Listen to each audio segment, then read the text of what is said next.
ओम शांति।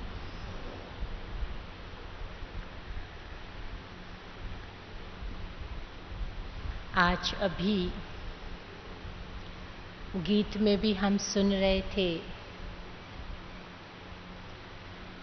कराने वाला करा रहा है और हम आत्माएं निमित्त बनकर के कार्य कर रहे हैं। गीत में सुनना तो बहुत अच्छा लग रहा था, लेकिन बाबा इस चीज को हमारे प्रैक्टिकल जीवन में देखना चाहते हैं। आप माताएं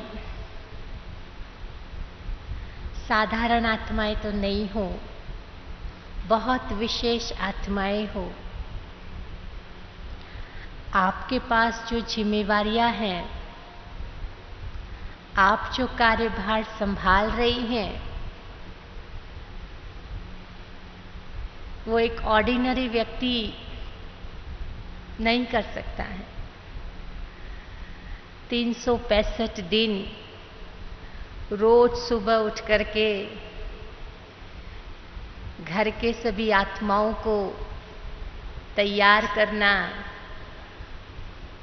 उनके लिए चाय पानी खाना बनाना, घर की सफाई करना, कपड़े धोना, सबकी ज़रूरियातों को पूरा करना, 365 दिन थके बिना आप ये कार्यभार रोज करते हो। रोज करते हो ना? हा? अगर 2-3 दिन भी किसी घर के पुरुष को ये काम करने के वांधे पड़ जाए तो उसकी क्या हालत हो जाएगी? हा? आपकी तरह वो कार्यभार संभाल सकेगा?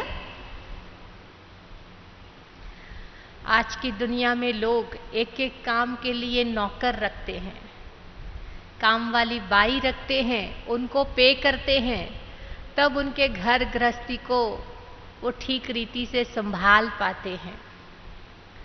तो आप आत्माएं इतनी सारी जिम्मेवारी तो बहुत अच्छी तरह संभालते हैं, लेकिन बाबा ने हमें ज्ञान में आने के बाद एक शब्द ऐड किया है, क्योंकि ये कार्यभार तो लौकिक माताएं भी तो संभालती है ना, वो भी तो ये कार्य करती हैं। लेकिन ये कार्य करते हुए बाबा हमें कह रहा है कि इतने कारोबार में रहते हुए न्यारे और प्यारे कैसे बने। कारोबार संभालना बड़ी बात नहीं है, लेकिन कारोबार संभालते हुए न्यारे और प्यारे, एक ट्रस्टीपन की स्थिति, एक हल्केपन की स्थिति, वो हमारी लगातार बनी रहे, ये बहुत महत्वपूर्ण है। और इसके लिए हमें क्या करना है? हम मंदिर में तो जाते हैं, आज तक भक्ति मार्ग में कहते आए कि हे भगवान, ये तान मान धान सब कुछ तेरा है, तेरा तुझको अर्पण। मंदिर से बाहर आए, चप्पल ही खो गई, उतने में तो डिस्टर्ब हो जाते हैं। वहां तो कह दिया कि मेरा सब कुछ तेरा, लेकिन बाहर आते वो सब कुछ भूल जाता है। तो बाबा कहते वो स्थिति हमारी कैसे बनी रहे, ये बहुत महत्वपूर्ण है। हम बाबा को कहते, बाबा ये तन भी तेरा, मन भी तेरा, धन भी तेरा, मेरा संबंध संपर्क सब कुछ तेरा। और जब सब कुछ तेरा, ये भाव, ये भावना अगर हमारे जीवन में प्रैक्टिकल में दिखाई दे, तो कितनी भी जिम्मेवारी हमारे सामने आ जाए, हम न्यारे और प्यारे रह सकते हैं। और ये बड़ी बात नहीं है, लेकिन इसके लिए हमारा अभ्यास, इसके लिए हमारी मानसिकता, हमारी संकल्प शक्ति उस दिशा में सतत जानी चाहिए। आप अपने घर में खाना बना रहे हो, खाना बनाते हुए बुद्धि में ये होता है कि मैं पति के लिए बना रही हूं, या आपके बच्चों की पसंद के अनुसार बना रहे हो। खाना आपने बना दिया,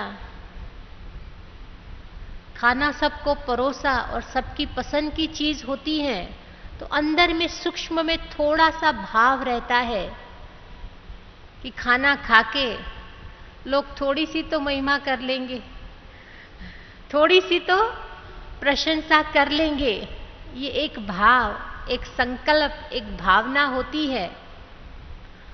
और फिर खाना खाने के बाद किसी ने कोई प्रतिभाव नहीं दिया तो मन में एक भाव पैदा हो जाता है कि इतना करती हूं, इनके लिए इनकी पसंद की चीज बनाता हूं, इतनी मेहनत करती हूं, लेकिन किसी ने कुछ नहीं बोला। तो खाना एक स्थूल चीज है, व्यक्ति स्थूल चीज है, लेकिन हमारा उसके साथ का अटैचमेंट कि ये करूंगी तो सामने से मुझे ये मिलेगा। लेना और देना बराबर हो गया। अच्छा खाना बनाया तो सामने से प्रशंसा मिले, ये एक भाव मुझे जकड़ता है, पकड़ता है, बांधता है। और जब तक ये भाव भावना रहेगी ना, मैं इससे फ्री नहीं हो सकूंगी। मेरा फर्ज है, भगवान ने मुझे ये गृहस्थी बना करके दी है, मुझे उनको संभालना है, मुझे इनके लिए भोजन बनाना है। लेकिन भोजन बनाते हुए बाबा की याद में बनाया हुआ भोजन ये हर एक आत्मा को शक्ति देगा, ये हर एक आत्मा की मानसिकता को ठीक रखेगा। इस भाव और भावना से बनाया हुआ भोजन होगा ना, तो वो भोजन हमें उनका प्यारा भी बनाएगा, लेकिन वो बंधन में नहीं बांधेगा। अगर उन आत्माओं के साथ सूक्ष्म की थोड़ी सी भी अटैचमेंट रह गई, थोड़ा सा भी भाव रह गया, तो वो हमारे धागे बांधने का काम करता है। और बाबा तो कहता है कि सूक्ष्म रस्सियां भी कहीं बंधी हुई होगी ना, तो हम आत्माएं फ्री नहीं बन पाएंगी। हमें तो फ्री बनना है ना। फिर कई बार यह भी होता है कि खाना बना दो तो भी परिवार में लोगों की नुक्स निकालने की आदत होती है। हमने अपनी तरफ से बेस्ट किया है, बहुत अच्छा खाना बनाया है, लेकिन कईयों की आदत होती है इसमें ये कम है, ये है, वो है, कुछ न कुछ कहते रहेंगे, तो भी अंदर में स्थिति फिर डिस्टर्ब हो जाती है। तो वे इतना मेहनत करके, इतना काम करके इन लोगों के लिए इतना किया, फिर भी इनको कुछ न कुछ हमेशा दिखाई देता है। तो उस समय हमारी मानसिकता क्या होनी चाहिए? किसी को बुखार आया होता है ना, उसको आप हलवा खिला दो ना, तो भी उसे कड़वा लगेगा।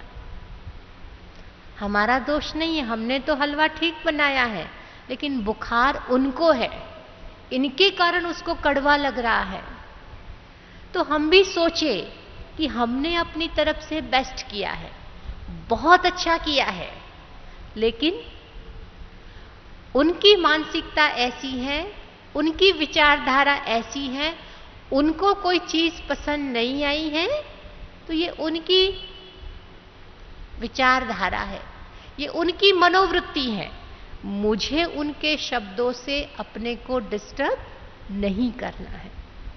अगर हमने उनके शब्दों से अपने को डिस्टर्ब किया, मीन्स मेरे विचार चलने शुरू हुए, अंदर में नकारात्मकता जितनी चलनी शुरू हो गई, आप सभी तो अनुभवी हो, एक बार नकारात्मकता की चक्री चलनी शुरू होती है ना, फिर वो रुकती नहीं है, और वो चलते चलते चलते वर्तमान प्रसंग पर ध्यान नहीं देती है, लेकिन वर्तमान प्रसंग के आधार पर उस व्यक्ति के साथ पिछले जितने भी प्रसंग ऐसे घटे हैं ना, वो सारे हमारे मन में चलना शुरू हो जाता है। और जब ये चक्री चलना शुरू हो जाता है ना, तो मन बोझिल होना शुरू हो जाता है। और मन जब बोझ अनुभव करता है, तो वो बोझ वाली स्थिति, वो भार वाली स्थिति न हमें अपने काम में कुशलता दिलाएगी, न हम बाबा के साथ भी अपने बुद्धि के योग को जोड़ पाएंगे। इसीलिए छोटी छोटी बातें हैं, छोटी छोटी जिम्मेवारियां आप संभाल रहे हो, लेकिन संभालते हुए मानसिकता हमारी किस प्रकार की रहनी चाहिए, ये बहुत इंपॉर्टेंट बात है। अगर हम इन छोटी छोटी चीजों पर थोड़ा सा ध्यान देंगे ना, तो हम जो परेशान हो जाते हैं, डिस्टर्ब हो जाते हैं, वो स्थिति हमारी बार बार नहीं होगी। घर में बच्चे आपका कहाँ नहीं मानते हैं, बच्चे परेशान करते हैं, बच्चे अनुशासन में नहीं रहते हैं, आप उनको जो कहते हैं आपकी बात को वो मानते नहीं हैं, स्वीकार नहीं करते हैं। अब ऐसी परिस्थितियां खड़ी होती हैं तो मन में चिंतन चलता है कि मेरे बच्चे ऐसे क्यों, मेरे बच्चे हैं फिर भी ये मेरी बात मानते क्यों नहीं है, मेरे जैसे क्यों नहीं बनते हैं, ये हमेशा हर बात का विरोध क्यों करते हैं। और बच्चों की छोटी छोटी बातें हमें परेशान कर देती हैं। भगवान ने हमें, बाबा ने हमें गुलदस्ता दिया है, हमें उसे प्यार से संभालना है, लेकिन संभालते संभालते जब ऐसी बातें परिवार में खड़ी हो जाती हैं तो मन परेशान हो जाता है। उस समय हम क्या सोचें, उस समय हमारी मन की स्थिति हम कैसी बनाए रखें ताकि ये छोटी छोटी बातें हमें परेशान न करें। आपके ही परिवार में कोई आत्मा ऐसी है जिनके साथ आपके संस्कारों की लेन देन ठीक से नहीं चल रही है। आपके ही परिवार में कोई आत्माएं ऐसी हैं जिनके साथ आपकी बनती नहीं है, बार बार टकराव होता है, और वो टकराव के कारण मन की स्थिति डिस्टर्ब रहती है, और जो कारोबार या जो जिम्मेवारी आप संभालते हैं उसमें भी ऊपर नीचे हो जाती है, उसमें भी परफेक्शन नहीं आती है। ऐसे समय पर हम क्या करें, हमारी मानसिकता को हम कैसे ठीक बना करके रखें। हम ये समझते हैं कि मेरे परिवार के जो लोग हैं या मेरे जो बच्चे हैं, मेरा जो पति है, वो मैं कहूं उसी प्रकार करना चाहिए, वो मेरे जैसा ही होना चाहिए। कहते हैं मेरा बेटा मेरा जैसा नहीं होगा तो किसके जैसा होगा, हम कहते हैं ना। लेकिन बाबा ने कहा है कि जिनको आप मेरा मेरा कह रहे हो, वास्तव में वो आपका है, वो भी तो एक आत्मा है ना। चाहे वो आपके परिवार में बच्चे के रूप में आई है, चाहे वो आपके परिवार में पति के रूप में आपको मिली है, चाहे वो आपके परिवार के सदस्य के रूप में है, लेकिन है तो वो भी एक आत्मा ना। और वो आत्मा आपके परिवार में तो अभी आई है, 2-4 सालों से या 5-10 सालों से आई है, लेकिन वो आत्मा अपने पिछले कई जन्मों की जर्नी करके आई है, पिछले अनेक जन्म भुगत करके आई है, और वो पिछले जन्मों के संस्कार को लेकर हमारे घर में आई है। अब पिछले जो संस्कार को लेकर के वो आत्मा हमारे घर में आई है, वो आत्मा अपने संस्कारों के हिसाब से चलेगी या हमारे कहने के हिसाब से चलेगी? ज्यादा प्रभाव किसका होगा?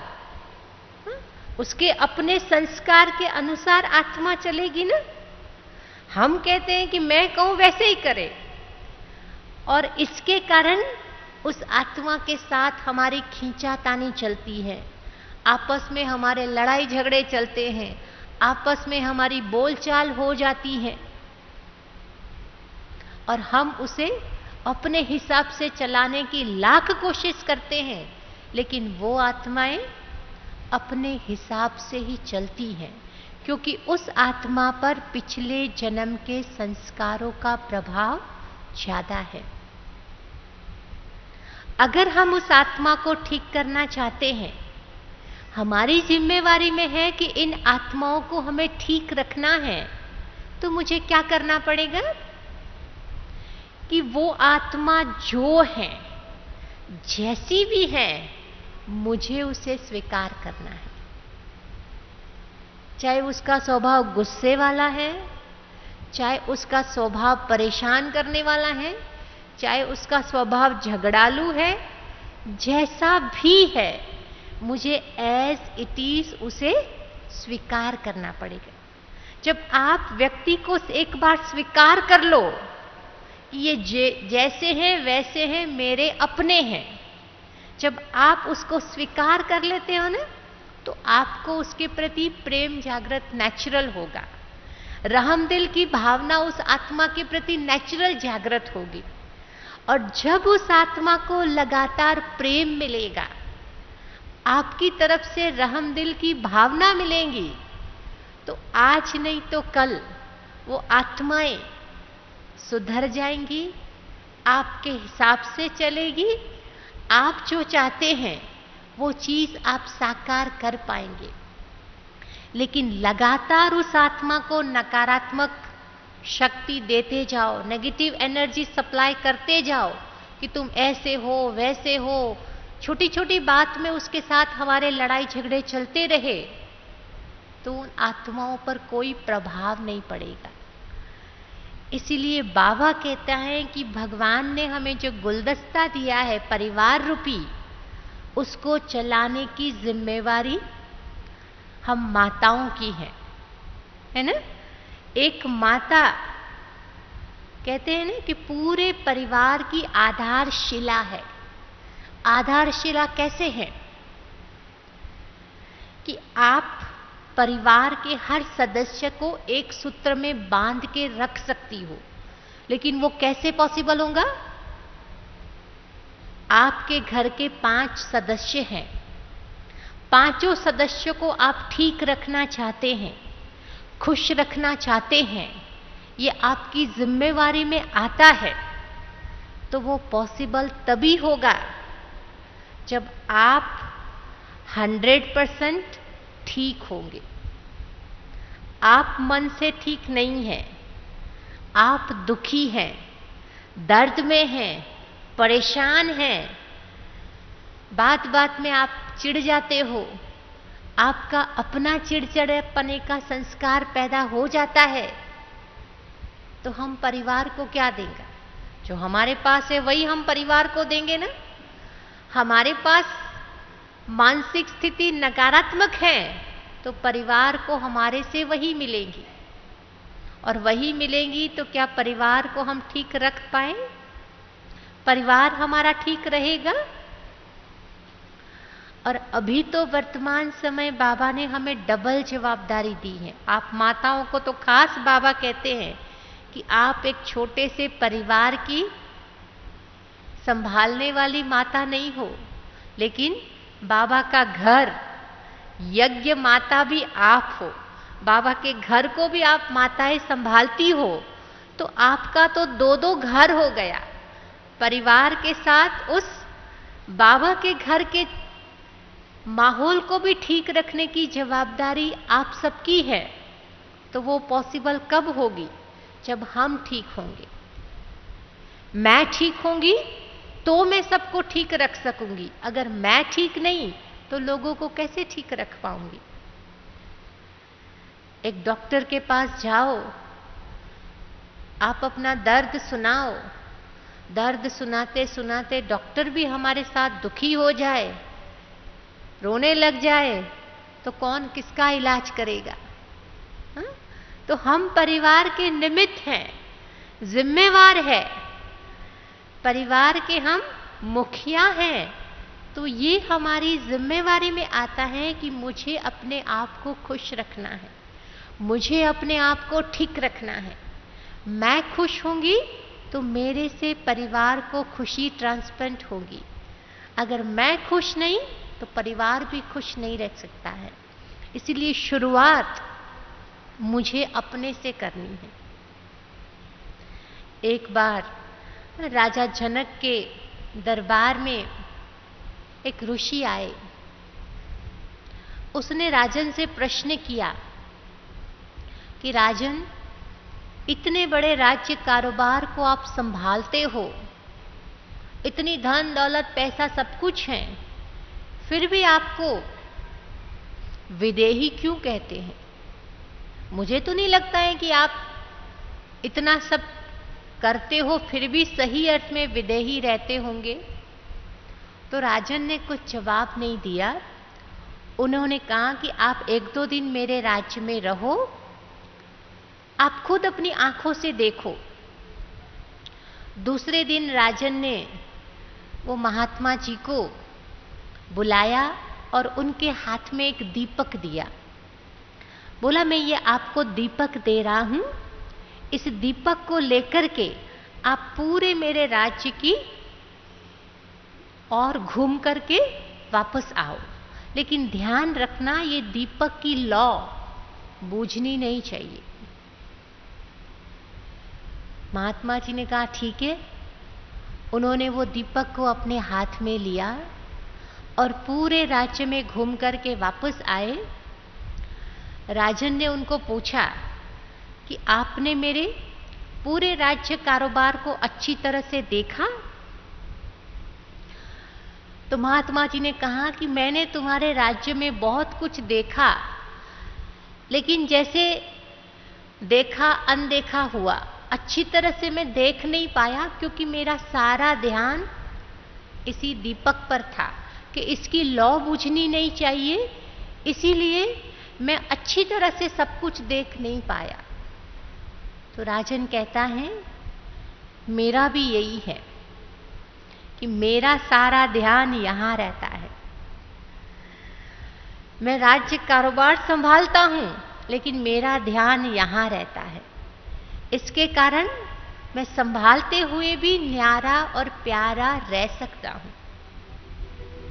तो हम भी तो रह सकते हैं ना? तो बाबा भी हमें कहता है कि हम आत्माएं भी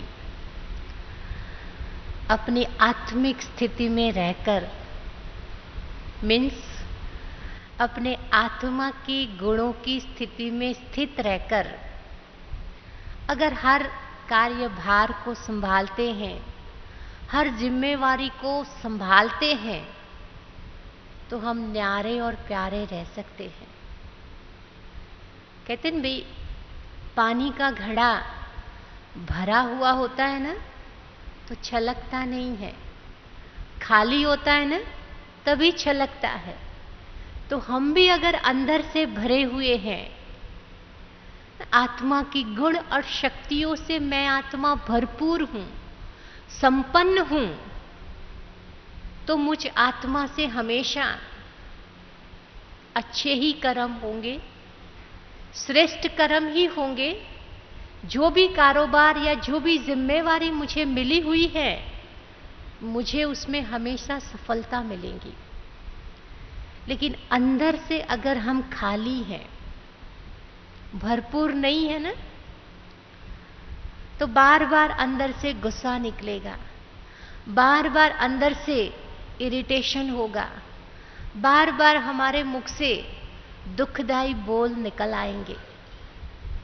तो ये जो निशानियां हैं, उसका कारण है कि हम आत्माएं अंदर से खाली हैं। और अपना खालीपन दिखाने के लिए हम रोब करते हैं, गुस्सा करते हैं, हम किसी पर अपना अधिकार जमाने की कोशिश करते हैं। ये सब क्यों करते हैं? क्योंकि अंदर से आत्मा खाली है। अगर हमारी आंतरिक स्थिति भरपूर है, ठीक है, संपन्न है, तो कभी भी हमारे से ये खालीपन के संस्कार इमर्ज नहीं होंगे। बाबा को हम कह तो देते हैं कि बाबा ये तन भी तेरा, तन भी तेरा। अगर हमने तन बाबा को दे दिया है सही अर्थ में, तो तन को संभालना मेरा समझ करके नहीं, बाबा की अमानत समझ करके संभाले। अगर मन भी बाबा को दे दिया है ना, तो मन पर मेरा कोई अधिकार नहीं है, अब वो बाबा का हो गया है। बाबा जैसे मेरे मन को चलाने के लिए कह रहे हैं ना, मुझे उसी प्रकार मन का ध्यान रखना पड़ेगा। धन भी मेरे पास जो कुछ है, वो भी मुझे बाबा की श्रीमत प्रमाण उस धन का यूज करना है। अगर उस धन को मैं सही अर्थ में यूज नहीं करती हूं, मिसयूज करती हूं, तो उसका भी बाबा कहते हिसाब मुझे देना पड़ेगा, फिर वो अमानत में ख्यानत हो जाएगी। इसीलिए बाबा को दी हुई हर चीज मुझे किस प्रकार से यूज करनी है, उसका मुझे ख्याल करना है। जैसे कोई व्यक्ति हमें पैसा संभालने के लिए दे जाता है, कोई अपनी चीज संभालने के लिए दे जाता है ना, तो हम उसकी चीज को अपनी चीज से भी ज्यादा अच्छी तरह ध्यान रखते हैं कि भाई उसकी अमानत है, जब वो मांगेंगे मुझे उनको देनी पड़ेगी, तो हम उसका विशेष ध्यान रखते हैं। तो बाबा ने भी हमें ये तन, मन और धन अमानत के रूप में दिया है, मुझे भी उसका पूरा ख्याल करना है।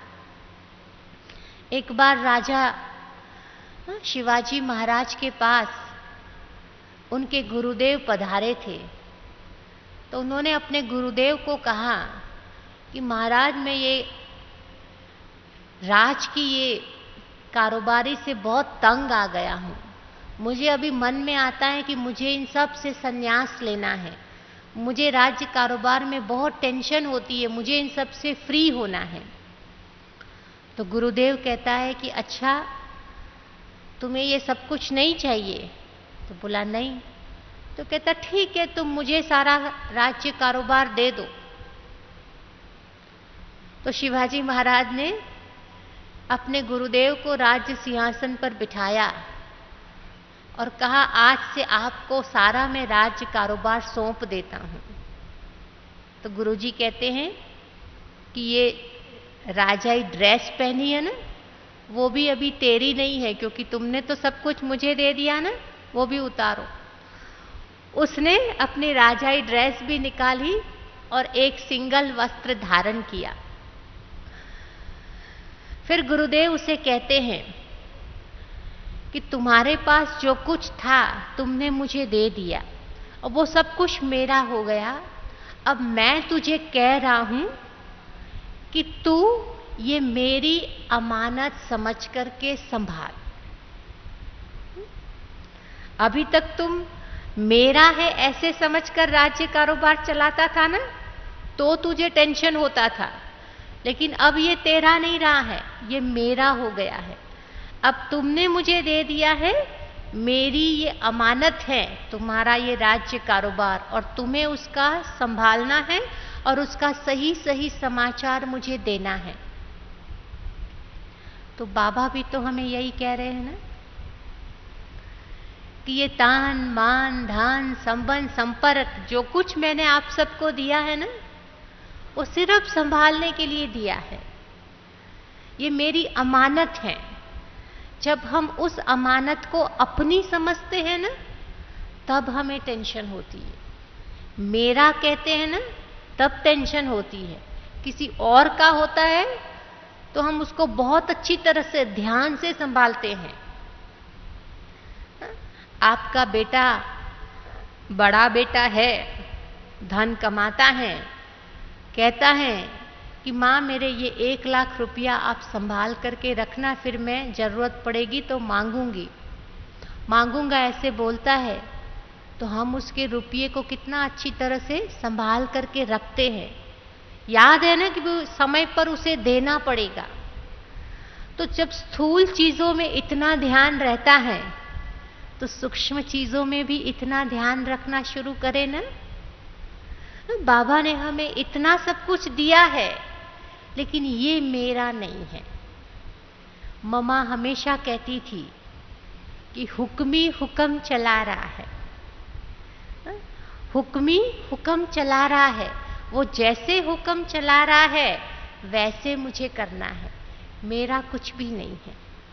तो मेरा ये मेरेपन का भाव है ना, वो हमें ट्रस्टी बनने नहीं देगा, वो हमें उपराम होने नहीं देगा, वो हमें खींचने का काम करेगा।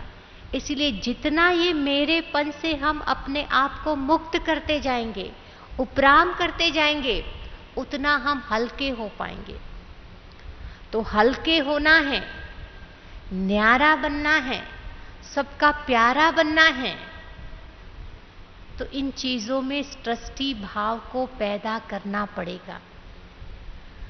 कुछ भी काम करो, घर भी संभालो, पति भी संभालो, बच्चे भी संभालो, लेकिन बाबा को साथ में लेकर के संभालो। बाबा ये मेरे पति हैं, उनकी सेवा करना, उनकी आवश्यकताओं को पूर्ण करना मेरा फर्ज है, मैं कर रही हूं बाबा। लेकिन बाबा आप मेरे साथ रह करके करोगे ना, तो मुझे शक्ति मिलेगी। बाबा को साथ लेकर आपने हर कार्य किया ना, तो बाबा की शक्ति मिलेगी। और दूसरी बात, उन चीजों में हमारी आसक्ति नहीं बनेगी, मोह नहीं जाएगा, उन चीजों में हमारा प्रभाव नहीं जाएगा, हम बंधन में नहीं बंधेंगे। कई बार होता है ना कि पति बीमार है तो उसको देख करके हम भी दुखी होते हैं, उनकी बीमारी को देख नहीं सकते हैं तो वो भी दुखी होकर के रोने लगते हैं। अब बाबा कहते हम दुखी क्यों होते हैं? सामने वाला खुश तो हम खुश, वो दुखी तो हम दुखी, वो खुश तो मैं खुश। तो ये एक प्रकार का अटैचमेंट है, एक प्रकार का बंधन है। अगर सही अर्थ में आपका अपने पति से प्यार है, तो प्यार मोह को नहीं कहते हैं, प्यार आसक्ति को नहीं कहते हैं। अगर प्यार है तो आप उस आत्मा को सकाश दो, उस आत्मा को इतनी शक्ति दो कि उस दर्द में से वो आत्मा को हम मुक्त कर सके। और उस आत्मा को उतनी शक्ति देने के लिए पहले मुझे तो सशक्त बनना पड़ेगा ना। मैं जब तक सशक्त नहीं होंगी, मैं अंदर से पावरफुल नहीं होंगी, मेरी स्थिति एक रस नहीं होगी, तो मैं सामने वाली आत्मा को क्या दे पाऊंगी। अगर आप सही अर्थ में किसी को प्यार देना चाहते हो, खुशी देना चाहते हो, तो पहले मुझे अपने आप को भरपूर करना पड़ेगा। और मैं ठीक हूं तो सबको ठीक कर सकती हूं। और ये प्यार, निस्वार्थ प्यार, हमें बंधन में नहीं बांधेगा। मोह हमें जकड़ता है, आसक्ति हमें बांधती है। इसलिए इन चीजों से उपराम होना है तो हमें न्यारा और प्यारा होकर के हर कार्य को, हर जिम्मेवारी को, हर व्यक्ति को, हर परिस्थिति को और हर चीज को संभालना है। आज घर में छोटी सी चीज टूट जाती है ना, आपके बच्चे ने तोड़ी या बहू ने तोड़ी, तो उस चीज से हमारा अटैचमेंट है। इसीलिए तोड़ने वाले को हम कैसे भी शब्द बोल देते हैं, हमें पता नहीं चलता है। उन स्थूल चीजों की वजह से हम जीते जागती आत्मा को दुख दे रहे हैं। गलती होती है, हर एक से होती है, लेकिन गलती उस आत्मा को सही अर्थ में रियलाइज करानी है, गलती उस आत्मा को अनुभव करानी है। तो उस समय उसे प्यार दो। चलो टूट गया ना, कोई बात नहीं, दोबारा आ जाएंगी, दोबारा आप ध्यान रखना। इतने 2 शब्द भी प्यार भरे आपने उस आत्मा को कहे ना, तो वो आत्मा दोबारा उस चीज को इतने ध्यान से करेंगी कि उससे वो गलती दोबारा रिपीट नहीं होगी। अगर उसी समय उस व्यक्ति को कुछ भी हमने बोल दिया, तो वो व्यक्ति अंदर से उसका आत्मविश्वास टूट जाता है, अंदर से डर जाती है, भय में आ जाती है। तो इस बार की तो गलती हुई, दोबारा भी जब कोई चीज हाथ में लेंगी ना, तो अगले वाला वो प्रसंग उसे याद में आएगा, वो डर जाएंगी, भय जाएंगी, नहीं टूटनी होगी ना, तो भी दोबारा टूट जाएगी। तो हम आत्माओं की कितनी जिम्मेवारी है। आप इतने बड़े परिवार को लेकर के बैठे हैं ना, तो मुझ आत्मा का रोल साधारण रोल नहीं है। किसी आत्मा को सुख देना, किसी आत्मा को समय पर सहयोग देना, उसको मॉरल सपोर्ट देना, ये काम आप माताएं कर सकती हो और बहुत अच्छी रीति कर सकते हो। लेकिन उसके लिए कंडीशन एक ही है कि आपको पहले खुद को ठीक रखना पड़ेगा। रख सकते हैं? रख सकते हैं कि नहीं? रख सकते हैं ना? तो आज से, यहां से, भट्ठी से ये संकल्प लेकर के जाओ कि मेरी जिम्मेवारी में आता है कि मुझे अपने परिवार को खुश रखना है और मुझे अपने परिवार को ठीक रखना है। तो उसके लिए शुरुआत मुझे अपने से करनी है। मुझे अपनी आत्मा को 7 गुणों से भरपूर करनी है। मेरा घड़ा अंदर से भरपूर होना चाहिए।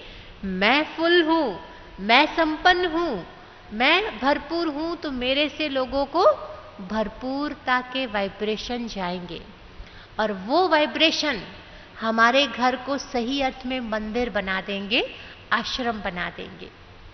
हम कहते हैं मंदिरों में हम देवियों की पूजा करते हैं। देवियों का गायन पूजन अष्ट शक्तियों के रूप में होता है।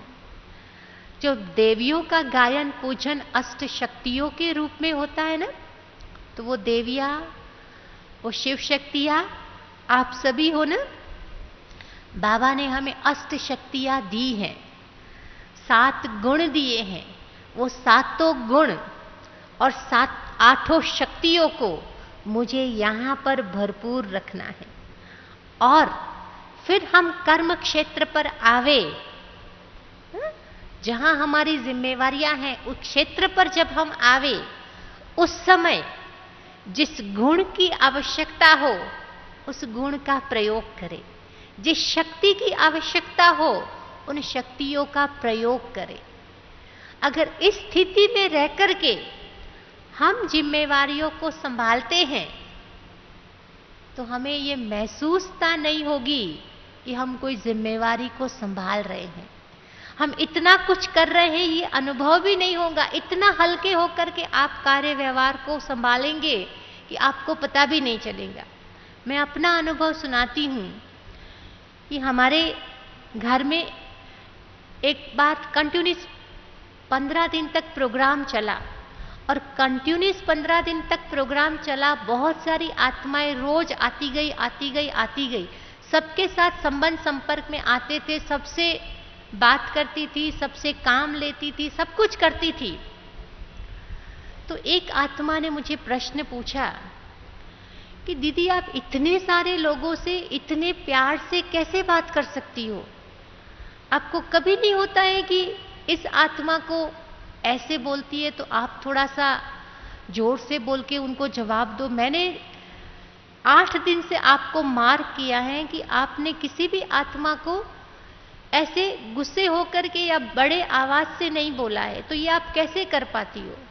जब उसने मुझे कहा तब मुझे पता चला कि ये गुण मेरे में है या मैं इस प्रकार से लोगों से व्यवहार कर रही हूं। क्योंकि मैं अपने को भरपूर महसूस करती हूं तो मुझे पता नहीं चलता है कि मेरे से लोगों को ये भरपूरता का अनुभव हो रहा है।